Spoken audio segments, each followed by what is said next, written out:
नमस्कार, हर खबर बिहार झारखंड देख रहे हैं आप और मैं हूं आपके साथ ज्योति।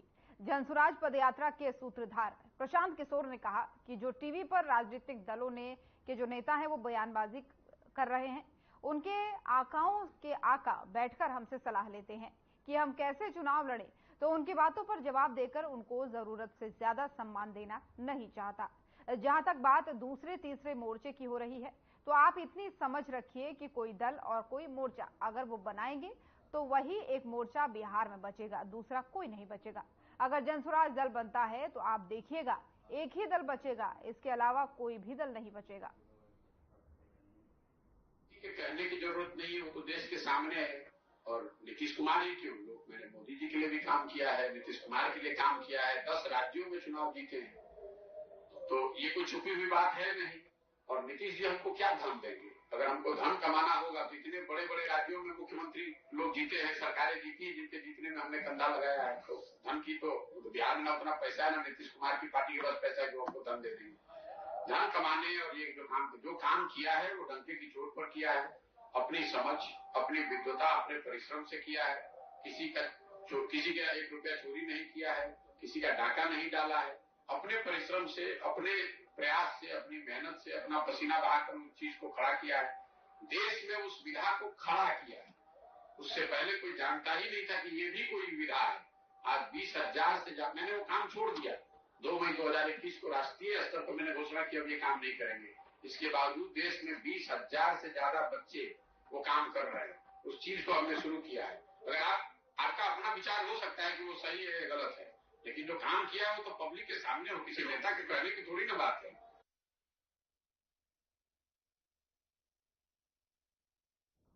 और जहानाबाद में लोकसभा चुनाव को लेकर के प्रेस कॉन्फ्रेंस की गई। जिला निर्वाचन पदाधिकारी और जिला पदाधिकारी अलंकृता पांडे के साथ पुलिस अधीक्षक अरविंद प्रताप सिंह ने प्रेस कॉन्फ्रेंस की। इस दौरान जिला पदाधिकारी ने कहा कि जहानाबाद में सभी मतदान केंद्रों पर कड़ी सुरक्षा के बीच मतदान कराया जाएगा और सभी मतदान केंद्रों पर मतदाताओं के लिए सुविधाएं भी उपलब्ध कराई जाएंगी।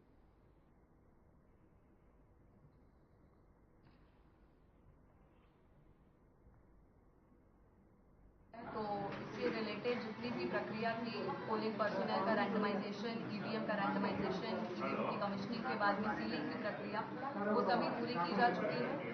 आज तीनों विधानसभा क्षेत्रों के 3 डिस्पैच सेंटर्स पर पार्टी मिलान का कार्य भी कर लिया गया है। पुलिस पार्टी और जो हमारी पोलिंग पार्टी है, दोनों के द्वारा वहाँ पर संयुक्त रूप से योगदान दे दिया गया है और सभी को उनका अपॉइंटमेंट लेटर्स और उनका जो मटीरियल है वो भी प्रोवाइड कर दिया गया है। कल डिस्पैच सेंटर्स पर सभी पार्टीज के द्वारा ईवीएम प्राप्ति की जाएगी और ईवीएम प्राप्ति करने के साथ ही उनको प्रशासन के द्वारा दी गई गाड़ियों के साथ में बूथ के लिए रवाना किया जाएगा पुलिस अभिरक्षा में। और अधिक गर्मी की वजह से भोजपुर जिले में अब तक 9 लोगों की मौत हो चुकी है, जिनसे जो आपको बता दें कि होमगार्ड जवान समेत 5 चुनाव में तैनात कर्मियों की मौत हो चुकी है, जिसकी पुष्टि भोजपुर जिलाधिकारी महेंद्र कुमार ने की है। वहीं भीषण तपिश के बीच लू में 1 जून को आरा लोकसभा क्षेत्र में मतदान होना है। मतदान को लेकर के जिला प्रशासन में सभी तैयारियां पूरी कर ली हैं। वहीं वोट प्रतिशत बढ़ाने के लिए जिला प्रशासन को कड़ी मेहनत करनी होगी। अत्यधिक गर्मी की वजह से वोट प्रतिशत में काफी प्रभाव पड़ सकता है। तो वहीं दूसरी तरफ हरप्रसाद दास जैन कॉलेज में सभी मतदान कर्मी भीषण गर्मी के बीच ईवीएम लेकर आरा विधानसभा और बड़हरा विधानसभा क्षेत्र के साथ ही अलग अलग क्षेत्र के लिए रवाना हुए हैं।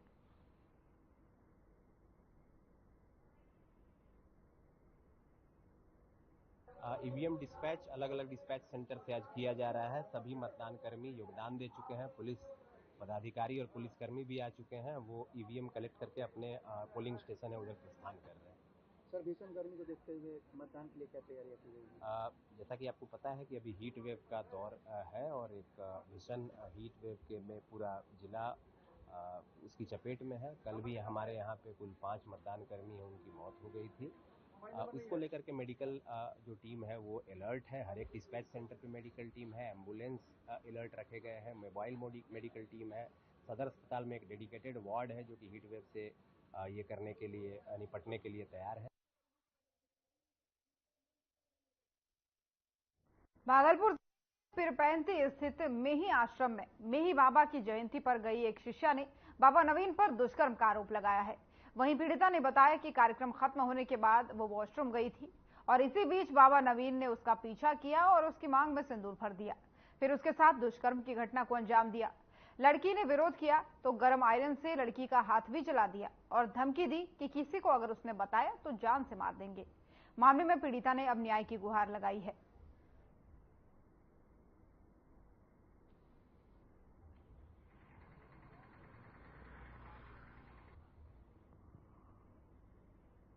कौन किया रेप? कौन है ये नवीन? तिरुपति का रहने वाला है, तिरुपति आश्रम में रहता है। कौन से आश्रम में? मेडिसिन नहीं, भागवत धाम। कैसे हुआ ये मामला, कैसे हुआ रेप का? सर हम गए थे जयंती में, गुरु महाराज की जयंती 22 तारीख को थी। उसी दिन हम गए थे और ये घटना रात में हुआ। क्या हुआ था? हमको वहाँ पहले बुलाया गया था सत्संग में, हम अपने से सर नहीं गए, हमको वहाँ बुलाया गया। सहरसा से है, जहां बेखौफ बदमाशों ने एक शिक्षक की हत्या कर दी। घटना से पूरे इलाके में अफरा तफरी का माहौल मच गया। वहीं सूचना के बाद पुलिस घटनास्थल पर पहुंची और पुलिस ने शव को कब्जे में लेकर के पोस्टमार्टम के लिए भेज दिया और आगे की जांच में फिलहाल पुलिस जुट गई है।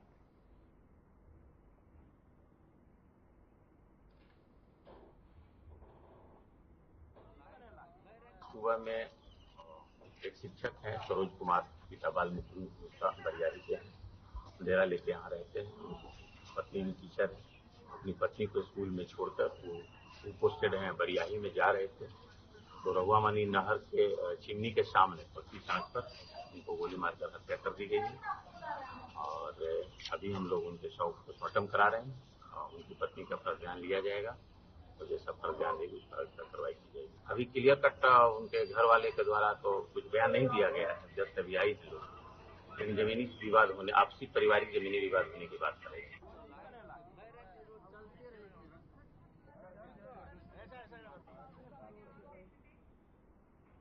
और मधुबनी में अपराधियों के हौसले बुलंद है। अपराधियों ने एक बाइक एजेंसी के अकाउंटेंट की गोली मारकर हत्या कर दी। घटना के बाद से आसपास के क्षेत्र में सनसनी फैल गई। वहीं सूचना मिलने पर नगर थाना अध्यक्ष सत्येंद्र कुमार, सदर एसडीपीओ राजीव कुमार डलवल ने साथ घटनास्थल पर पहुंचे। शव को कब्जे में लेकर के सदर हॉस्पिटल उन्हें भेज दिया। वहीं पुलिस फिलहाल मामले की जांच में जुट गई है। तो मधुबनी से खबर आपको बता रहे हैं, जहां पर एक अकाउंटेंट की गोली मारकर हत्या कर दी गई है। फिलहाल पुलिस मामले के पीछे छानबीन में जुटी है। दरअसल बदमाशों ने इस घटना को अंजाम दिया, जहां पर उन्होंने एक बाइक एजेंसी के अकाउंटेंट की गोली मारकर हत्या कर दी। हालांकि अब मौके पर पुलिस पहुंची, उसके बाद से आला अधिकारी पहुंचे और मामले की छानबीन में जुट गई है पुलिस। शव को पोस्टमार्टम के लिए भी भेज दिया गया है। लेकिन अपराधियों के हौसले कितने बुलंद है मधुबनी में, इसका एक जीता जाता उदाहरण है। बाइक एजेंसी के अकाउंटेंट की यहां पर हत्या कर दी गई। बोकारो के बरमसिया थाना क्षेत्र के नूतनडीह गांव में आकाशीय बिजली गिरने से 2 लोगों की मौत हो गई। जानकारी के मुताबिक गांव में एक शख्स की मौत के बाद से ग्रामीण शव का दाह संस्कार करने के लिए शमशान घाट गए थे और इसी दौरान अचानक आकाशीय बिजली गिरने से 4 लोग इसकी चपेट में आ गए और मौके पर घायल 2 लोगों को तो होश में लाया गया, लेकिन 2 लोगों को अस्पताल ले जाया गया, जहां डॉक्टरों ने उन्हें मृत घोषित कर दिया। डेट किया था, उसको जलाने के लिए शमशान ले गए थे। हम लोग का गांव के सामने है नदी, नदी का नाम है झावाल टोला, बगल है शमशान घाट था, वहाँ जलाने के लिए गए थे। जलाने का करीब शेष होने वाला था और आंधी तूफान आ गया और जोर से और चड़कानी से दोनों बेहोश में पड़ा हुआ। कौन है ये दोनों? दोनों हम लोग का दादा है, वो भाई। क्या उम्र है, क्या नाम है? वो 53 है, वो 30। नाम क्या हुआ है लोग का? नाम है वो बदल रहा है, बाप छोड़ा। कहाँ की घटना है ये? है आपको बरमसिया थाना है, गांव है टुंडी। गाँव में एक आदमी मर गया था, उसको जलाने के लिए ये सब गाँव का बहुत आदमी वहाँ गया। जब जलाने पर खत्म हो गया तो गाँव का लोग बहुत लोग हानि हो रहा था, बिजली का चमक हो रहा था, तो सभी लोग बोला चलो चलो चलो, भीगते भीगते पानी से भीगते भीगते हम लोग चलो घर चले जाएंगे। और ये दोनों और दो लड़का था, 4 लड़का बोला नहीं भाई तुम लोग जाओ, हम लोग देख लेते हैं अगर बरसात थमेगा पानी।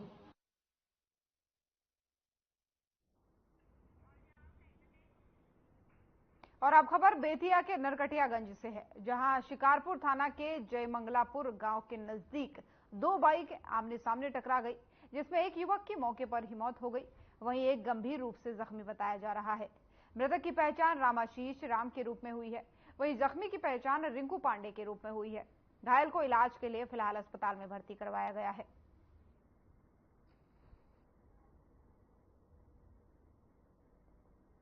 ये लोग जयमंगलापुर पेट्रोल पंप के सामने दोनों बाइक टकराया हुआ था।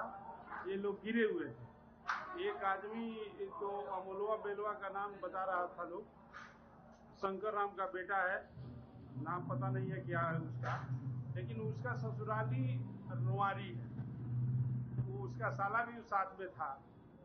और ये पांडे जी हैं सोना सदी के, तो उनका तो बहुत सीरियस खराब। हम लोग एम्बुलेंस को फोन किए, एम्बुलेंस नहीं आया, 102 को फोन किए, लेकिन अब लेट हो रहा था तो अपने गाड़ी से लेकर के प्राथमिक उपचार में लाए हैं।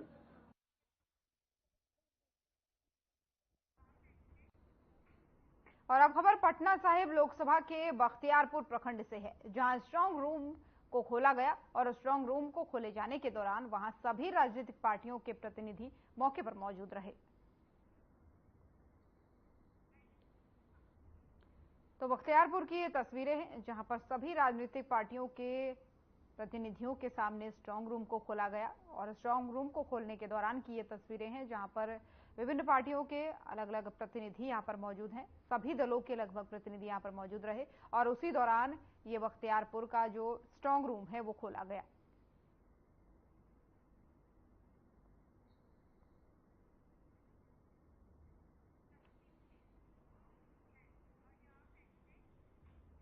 कैमूर जिले के मोहनिया थाना क्षेत्र के अंतर्गत डंडवास गांव के नहर के समीप पुलिस ने एक युवक का शव बरामद किया है, जिसका शव मिट्टी से ढका हुआ पाया गया था।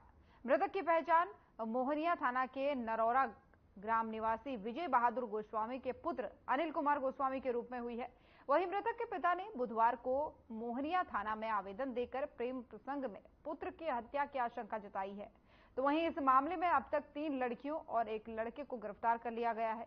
तो वहीं मामले में कैमूर एसपी ललित मोहन शर्मा ने प्रेस वार्ता करके मामले को लेकर पूरी जानकारी भी दी है।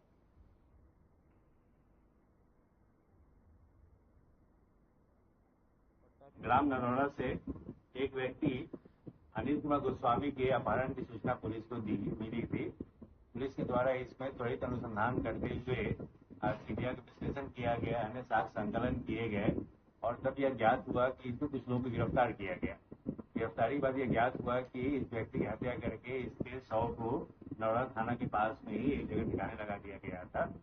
जो झारखंड ऊर्जा संचारण निगम लिमिटेड के द्वारा 132 केवी चंदन क्यारी जैना मोड़ के बीच में संचारण लाइन का वहां पे लगवाया जाना है, तो उनके टावरों का जो नए टावर लगाए जा रहे हैं उनकी चोरी कर रहे हैं कुछ व्यक्तियों के द्वारा, संदिग्ध व्यक्तियों के द्वारा।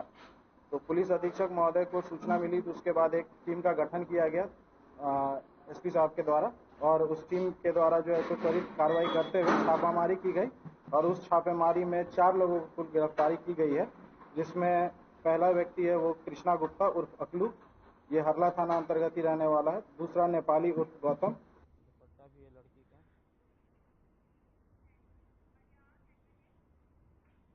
और मधुबनी में एक पुल के नीचे एक युवक का शव मिला है। शव मिलने से इलाके में सनसनी फैल गई। मृतक के परिजनों का रो रो कर तभी से बुरा हाल है, तो वहीं लोगों ने विरोध करते हुए सड़क जाम कर दिया। पुलिस मामले की फिलहाल छानबीन में जुट गई है।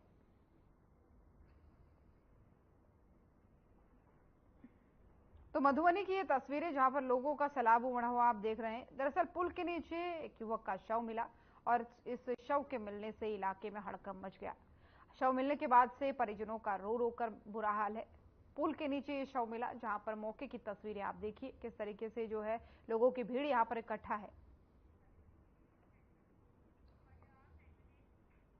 और बिहार के दरभंगा जिले में गुप्त सूचना के आधार पर लहेरिया सराय थाना की पुलिस ने सैदनगर में रात को 11 बजे चावल का लदा एक ट्रक जब्त किया है।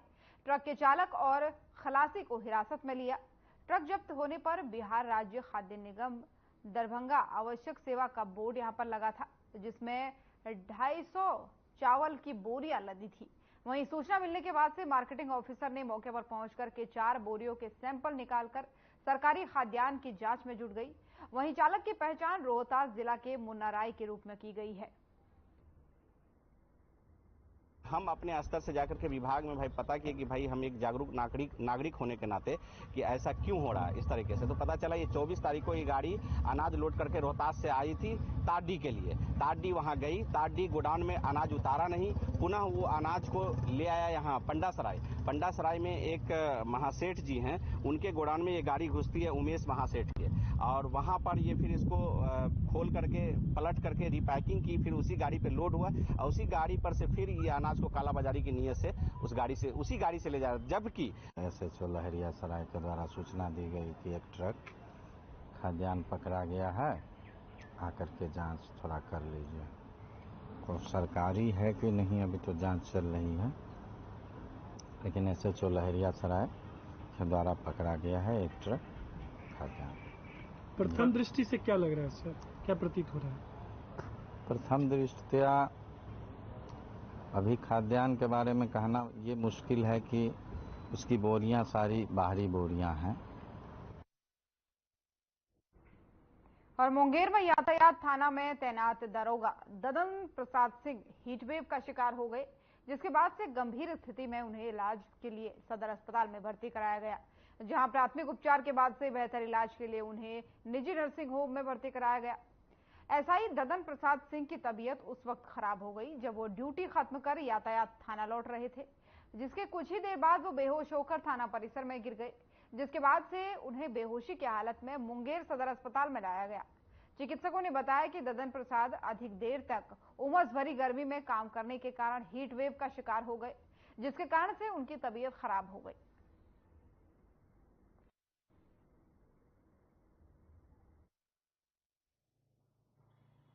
हुए हैं बहुत हाई, उनका टेम्परेचर काफ़ी हाई था, 105 डिग्री से भी ज़्यादा था। वो अपनी ड्यूटी पर थे, संभावना है कि वो हीट स्ट्रोक से ही सफ़र कर रहे थे। वो हमारे पास बेहोशी की अवस्था में आए और उनकी सांस भी तेज चल रही थी। तो जो लंग फेलियर होता है, ब्रेन फेलियर होता है, उस तरह की अवस्था में वो हमारे पास पहुँचे हैं। हमने उनको ICU में एडमिट किया है, साथ में CT स्कैन भी एडवाइस किया है देखने के लिए कहीं उनको कोई और दूसरी पैथोलॉजी तो नहीं है, लेकिन ज़्यादा संभावना है कि वो हीट स्ट्रोक से ही ग्रसित हैं।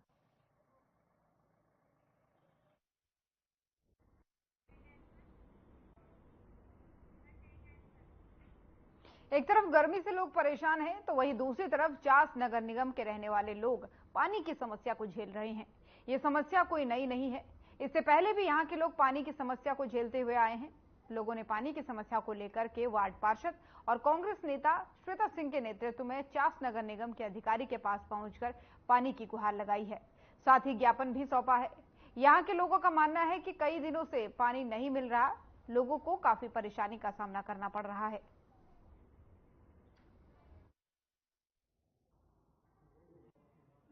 चास में पानी की समस्या को लेकर के हम सारे लोग यहाँ निगम ऑफिस आए थे। नगर आयुक्त 2 दिन से बाहर थे, नहीं तो हम लोग पहले ही इनके पास आते, बात हो गई थी। आज ही वापस आए हैं, तो आज हम लोग सब लोग इनसे आकर के मिले हैं और बात इनसे हुई। सबने अपनी अपनी बातों को रखा, अपने अपने वार्ड से जो उनकी समस्याएं थी, तालाब को लेकर के, बांध को लेकर के, पानी को लेकर के, तो हमने अपनी बातों को रखी है।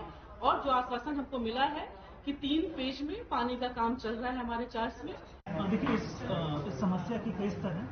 एक तो इनहेरेंटली जो पानी, जो ग्राउंड वाटर है वो कम हुआ है, जिसके लिए हम लोग प्रयास करेंगे कैसे हम लोग ग्राउंड वाटर रिजर्वेशन और रिचार्ज करें। और एट द सेम टाइम बीच में जो यहाँ पे जो फेज 1 का जो वाटर सप्लाई था, उसका मोटर जला था, तो वो भी अब रिकवर हो गया है। और पानी की सप्लाई है, वो जो फेज 1 में जो हाउस होल्ड थे, जो घर थे, वहाँ पे सप्लाई वापस शुरू हो चुका है।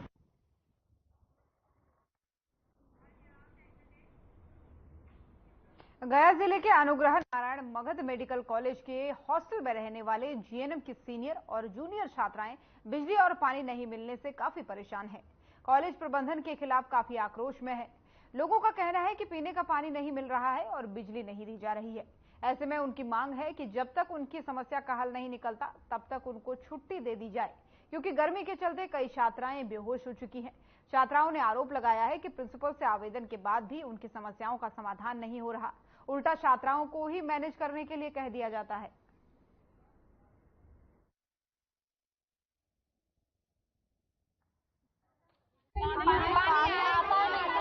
कहाँ से करके रखेंगे? वो आज 3 बजे हम लोग को खाना मिला हुआ है, अभी भी नहीं मिला, अभी भी 10 बजे खाना। पिछले बार भी ऐसे हुआ था तो हम बेहोश होकर गिर गए थे। खाना मिलता है। अब कितना लोग दीदी लोग बेहोश होकर अभी हॉस्पिटल से आ रही है। अभी हॉस्पिटल में आधा लोग बैठे हुए हैं, इमरजेंसी में ही है। कितने तल्ला का है? 1 फ्लोर तक है। नहीं, कुछ आज सुबह से लाइट नहीं है तो लिफ्ट भी नहीं है। जनरेटर से थोड़ा लाइट आ रहा है, थोड़ा पानी आता है, उसमें आते जाता है, करते जाता है। पीने तक का पानी नहीं हम लोग के पास नहीं आता है। पानी तो बिल्कुल नहीं। पिछले बार पानी नहीं आया था और हम लोग को 2-2:30 बजे खाना मिला था, लगभग 3 बजे। हम बीमार पड़े गए थे और हॉस्पिटल भी गए थे, फिर हॉस्पिटल से भी। इस बार भी वही हालत है। गर्मी तो इतना ज्यादा है, वो आप लोग को तो दिख ही रहा है कि कितना गर्मी है। और ऊपर से हम लोग का हालत बहुत खराब है। लाइट वगैरह ये सब बहुत ज्यादा प्रॉब्लम कर रहा है। हम लोग को छुट्टी दे दिया जाए जब तक कि प्रॉब्लम का सॉल्यूशन ना हो।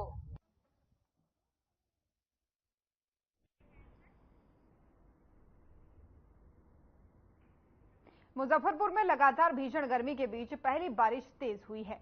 फिलहाल लोग गर्मी से राहत थोड़ा सा महसूस कर रहे हैं, लेकिन उस बीच तेज आंधी से किसानों को काफी नुकसान हुआ है, जिसमें मक्के की खेती करने वालों की बर्बादी हुई है। मक्के की फसल खेतों में गिर गई, जो अब किसी काम की नहीं है।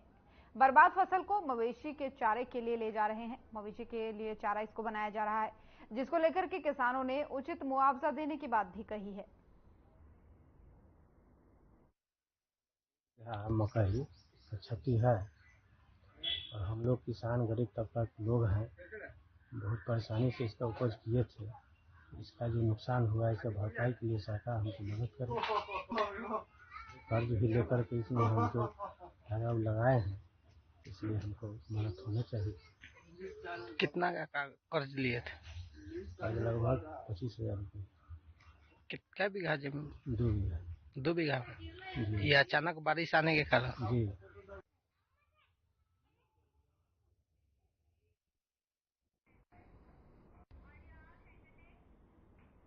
और जनसुराज के सूत्रधार प्रशांत किशोर बिहार में एनडीए की सरकार और आरजेडी दोनों पर बरसे। उन्होंने कहा कि बिहार और भारत ही नहीं बल्कि पूरी दुनिया में अगर कहीं ऐसा प्रमाण मिल जाए तो जरूर बताएं कि शराबबंदी से उस जगह का आर्थिक और सामाजिक विकास हुआ हो। अगर ऐसा होता है तो आज जितने भी समृद्ध देश हैं वहां शराबबंदी होती। अब लोग कहते हैं कि गांधी जी चाहते थे कि शराबबंदी हो। मैं इस बात को खारिज करता हूं। गांधी जी के नाम पर शराबबंदी गलत बात है। गांधी जी ने ये नहीं कहा कि सरकार को शराबबंदी करनी चाहिए, बल्कि उन्होंने ये कहा कि लोगों को शराब नहीं पीनी चाहिए। राजनीतिक सामाजिक तौर पर पहले दिन से कह रहे हैं कि हम बिल्कुल शराबबंदी के विरोध में हैं। हमारा बस चले तो 48 घंटे में शराबबंदी को यहां से हटा देंगे। क्यों? इसके 3 वजह है। शराबबंदी के जरिए आज तक दुनिया में, सिर्फ बिहार और भारत में नहीं, पूरे दुनिया में कहीं इस बात का प्रमाण नहीं है कि शराबबंदी के जरिए किसी समाज का आर्थिक सामाजिक विकास हुआ है। इस दुनिया में कहीं ऐसा प्रमाण नहीं। अगर होता तो दुनिया में अग्रणी देश हैं, जो स्कैंडिनेवियन कंट्री हैं, वेस्ट के यूरोपियन देश हैं, अमेरिकन देश हैं, उस सब जगह शराबबंदी लागू होता। उन लोगों ने लागू क्यों नहीं किया? क्योंकि इस बात का कोई प्रमाण नहीं है। तो और खबर बिहार झारखंड देख रहे थे आप। बुलेटिन में फिलहाल इतना ही। नमस्कार।